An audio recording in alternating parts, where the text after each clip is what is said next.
Hi students, welcome to my channel. இப்போ example 1.3 பார்க்கலாம். Add பண்ண சொல்லியிருக்காங்க. ரெண்டு நம்பர் கொடுத்துருக்காங்க. ஓகே, இப்போ நமக்கு ஃபஸ்ட்டு நம்பர் எழுதிக்கலாம். -70 நெக்ஸ்ட் -12 ரெண்டே என்ன பண்ணணும்? ஆட் பண்ணணும். சைன் பக்கத்தில் இருக்கிறதுக்கு ப்ராக்கெட் போட்டுக்கோங்க. ஸோ ஈக்குவல்ட். இப்போ என்ன பண்ணணும்? ரெண்டு சைனுமே மைனஸில் இருக்குது.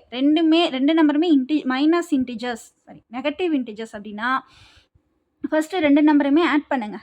70 12 ரெண்டையும் ஆட் பண்ணிக்கிட்டிங்கன்னா என்ன வரும்? 82 போட்டுட்டு ரெண்டு சைனுமே நெகட்டிவாக இருக்குது, மைனஸ் சைனாக இருக்குது அப்படின்னா ஆட் பண்ணி மைனஸ் சைன்.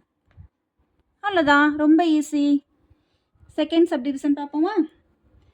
103 அண்ட் 39. சரிங்களா? 103 ரெண்டுமே ஈஸி தான். இது வந்து ரெண்டுமே ப்ளஸில் தான் இருக்குது. அப்போ என்ன பண்ணணும்? ஆட் பண்ணி சேம் சைனாக போடணும். ப்ளஸ்ஸை போட்டுற வேண்டியதான். சரிங்களா? 12க்கு 2 மீதி 1 4 1 142. ஓகேங்களா? ஆன்சர் ப்ளஸில் தான் வரும்.